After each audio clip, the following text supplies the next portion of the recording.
eu procuro me controlar hoje. Minha mulher é o maior freio de mão que eu tenho, cara. Ali é ABS puro. É, ali que te segura. É ABS de carro de corrida, cara. Eu vou dizer pra você, minha mulher, eu vou dizer. Eu agradeço a Deus pela vida dela. Eu não sei se ela agradece a Deus pela minha vida na vida dela, mas eu sei que eu agradeço a Deus. E ela é ajudadora mesmo, auxiliadora. Então eu mudo. Né? Você conhecer a história da minha esposa, eu vou dizer pra você. Deixa eu fazer uma pergunta pra você.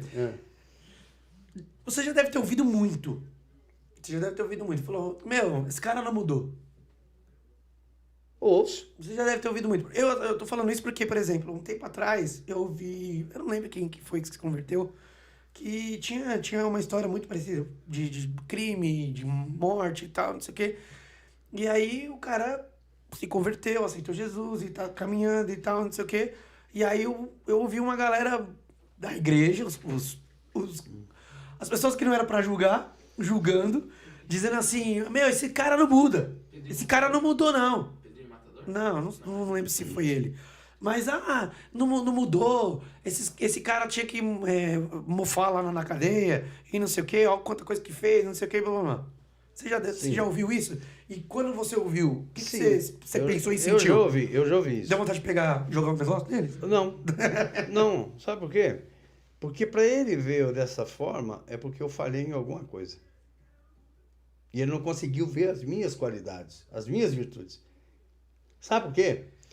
Vitor, se eu falar que você não presta, eu estou falando... Todo mundo aqui vai dizer, verdade. Não, eu estou falando para você de mim. Só que eu não tenho coragem de assumir que eu não presto. Então eu falo que você não presta. Porque o que eu falar para você é o que acontece comigo. Mas eu não tenho coragem de assumir isso aí. Então eu falo que é você. Entendi. É por isso que eu disse sou improvável, filho. Eu sou improvável. Porque eles sempre vão ver você como aquele que fez. Exatamente. Não o que está fazendo agora. Porque até a gente fala aqui nem 100, a gente fala assim, eu não posso dizer quem é o Humberto daqui 6 meses. Porque 6 meses acontece muita coisa, cara. Exatamente. Existe só um que pode transformar, o Espírito Santo. Só. E se em 6 meses ele transformou você e você é uma nova pessoa? Veja bem. E aí? O que é conversão? A conversão é a mudança de caminho. Eu estou indo nessa avenida, mas eu tenho que fazer uma conversão porque a rua que eu estou está aqui. Então eu tenho que mudar o caminho. Isso. Certo? O que é a regeneração? A conversão todo mundo vê. E a regeneração? Só Deus vê. Porque a regeneração é do interior. Isso. Tá? Então nós temos que entender o que é conversão e o que é regeneração. Eu mudei o meu caminho. Mas quem tem que me regenerar é Deus. Porque isso é Ele que vai fazer. Não é eu. Eu dei o passo. Sim. Eu cansei de andar por caminhos tortuosos.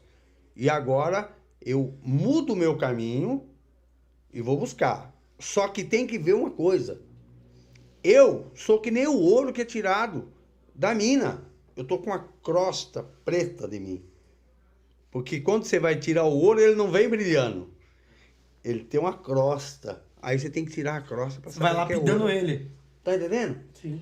Então, é essa a lapidação. Por que que diz em Jeremias 18, desce na casa do oleiro, lá falarei contigo.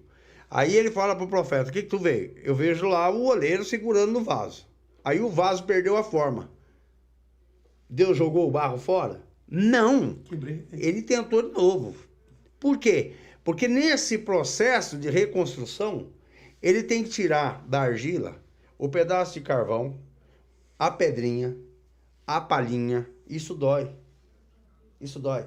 Porque se tiver isso, não vai dar liga. E quando não der liga, ele vai se desfazer. Então, essa é a regeneração.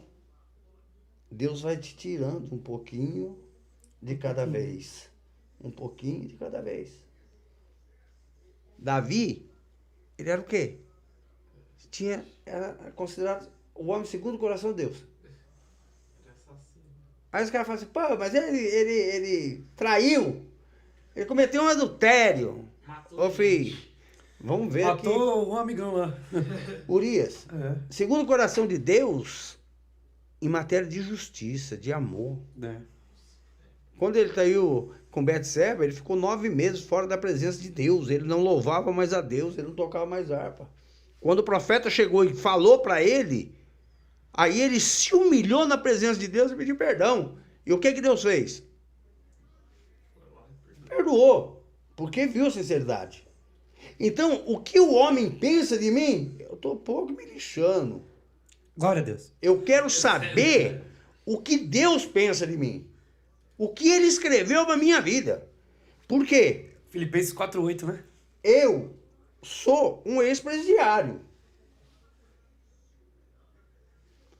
Ah, mas você não poderia nem ser pastor. Por quê? Você roubou, você matou, você sequestrou, você ficou preso. E o clero da igreja, os juízes da igreja, que tem muito juiz hoje dentro da igreja, que é o semideus, né? É quase lá, eles estão aqui, ó. Deus está aqui, eles estão ali, esperando ali o momento deles. Eles dizem e julgam quem pode e quem não pode. É o que a gente está vendo hoje, né, pastor? O Marta, é o que a gente está vendo hoje. Dentro da política, né? Tipo, ó, esse aqui é bom, esse aqui não é. E quem é bom? Mas não dá pra fazer isso na política, não. Você entendeu? Então, aí você pensa nisso. Você fica pensando nisso, você fica...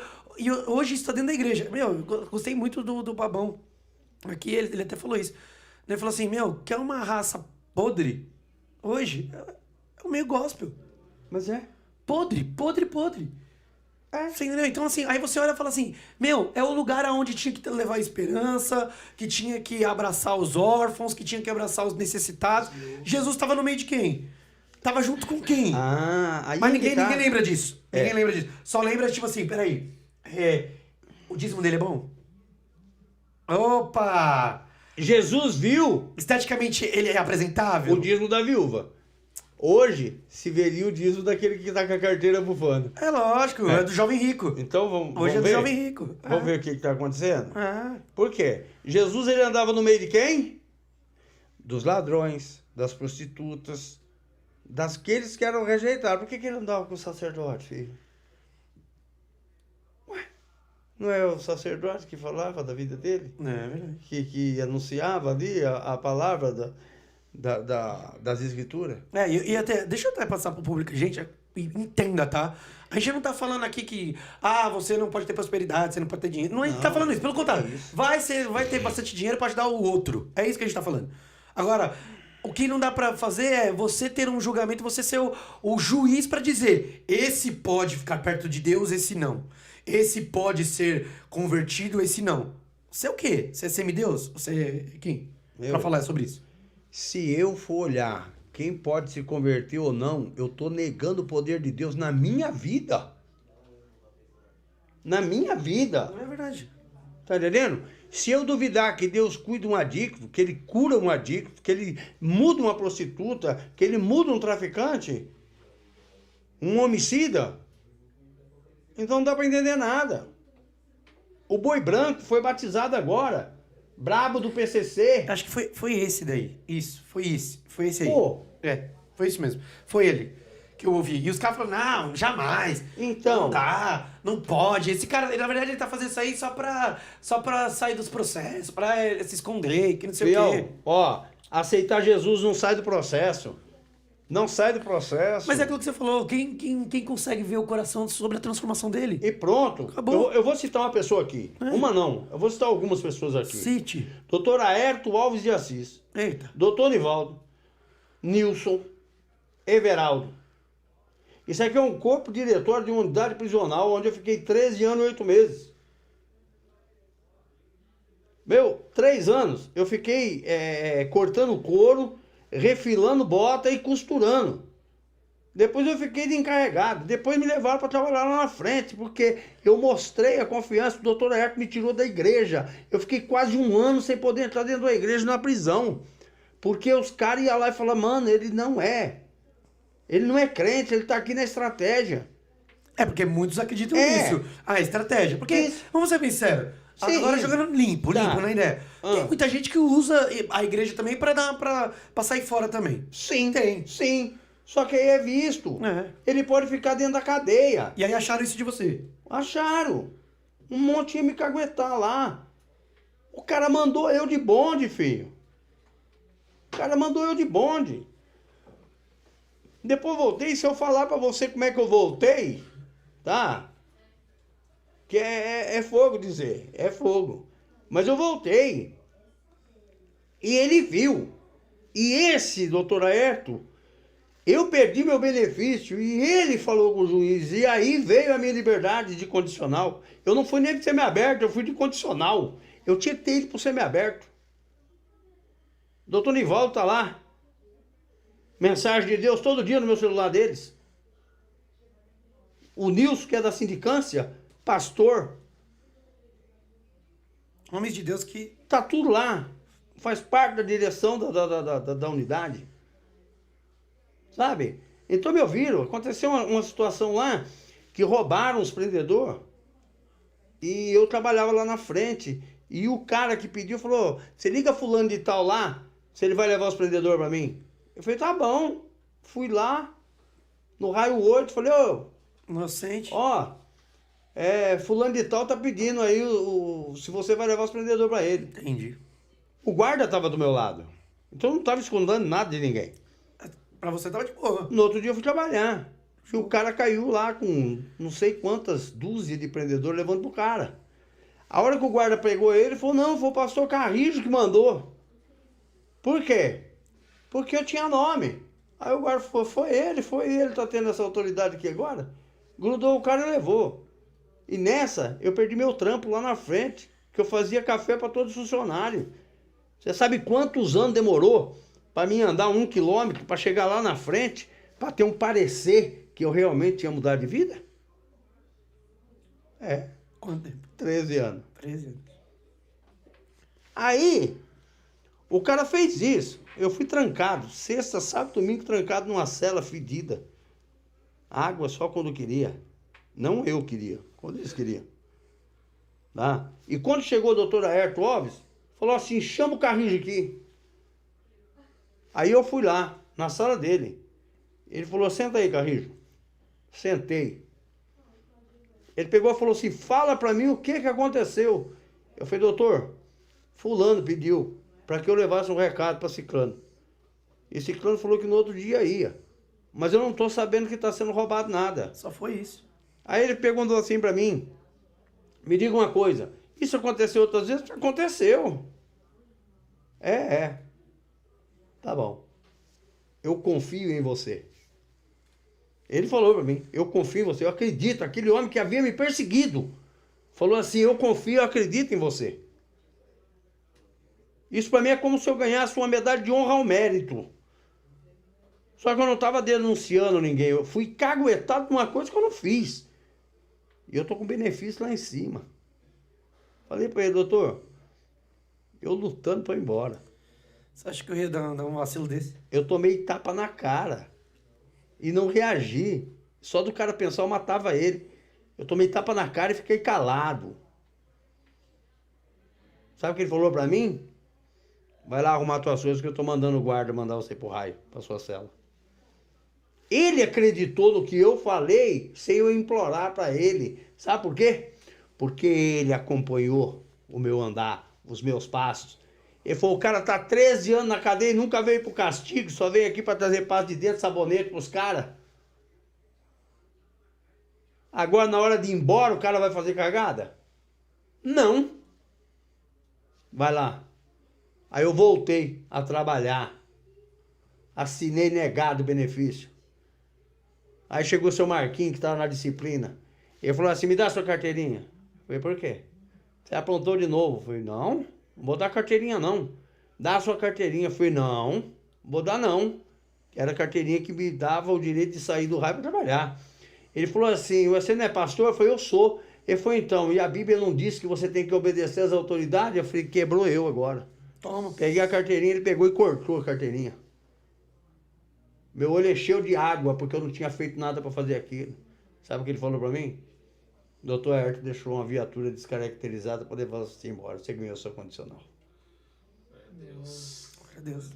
Dia 18 de outubro de 2018. Não, dia 15 de outubro de 2018. Eu andava uma galeria para pegar minhas coisas, que eram só minhas bíblias, e os guardas da penitenciária falando assim, você merece. Todos os guardas das gaiolas batendo palma, você merece. Cheguei lá fora, a hora que abri o portão, foi a primeira vez que eu senti medo. 30 anos dentro da cadeia. Aí você olha, em vez de você ver tudo azul, você vê tudo verde. No meio do mato. Falei, meu Deus, o que eu faço agora? Sabe o que eu fiz? Eu entrei para dentro da cadeia e sentei lá. Até a mudança de turno para o cara me levar até a rodoviária de Pirajuí. E eu fui embora. 3 dias depois eu voltei. Porque o diretor não estava lá quando eu fui embora. E eu fui lá e falei assim, doutor Aerto, eu vim aqui para te agradecer. Foi a primeira vez que eu vi o sorriso do doutor Aerto. E ele falou, em 30 anos, nunca aconteceu isso. Recentemente eu tive lá a convite dele. Tem até foto aqui, ó. Nós tudinho abraçado na administração. Porque ele falou, aqui eles têm que saber quem é você agora. Ele acreditou no improvável. E eu fui lá. 480 quilômetros. Passamos o dia junto, almoçamos juntos. E antes eu via eles como meus inimigos. Hoje eu vejo eles como meus amigos, meus irmãos. Meus irmãos. Troco mensagem com o Nilson, com o seu Everaldo, com o doutor Nivaldo. Mando abraço, falo com ele no telefone, com o diretor. Sabe por quê? Aí uma pessoa que não conhece minha história, que não me viu em lugar nenhum, não teve comigo dentro do inferno. Vem querer dizer se Vem querer dizer que eu tô Mudou, metendo não? louco. Ah, se converteu. Ô, fião, para aí. É a mesma coisa de eu dizer pra você aqui, Vitor. Ai, morreu meu pai. Você fala, puxa vida. Eu sei que você tá sentindo. Eu falo, você já perdeu o seu? Não. Então você não sabe o que eu tô sentindo, meu. Você pode imaginar, mas não sabe o que é, pô. Exatamente. É, lógico. Então eu sei onde eu passei, eu sei de onde eu saí. E eu sei para onde eu tô indo. Eu sei. E lá na nossa igreja, na Igreja Evangélica Jardim de Deus, todo culto eu falo, fiel, eu tive preso 31 anos. Eu não quero saber da sua vida, não. Eu quero saber que Jesus cura, salva e liberta. Glória a Deus. Ai, pastor, eu ainda não casei, deixa isso para Deus. Não é comigo, não.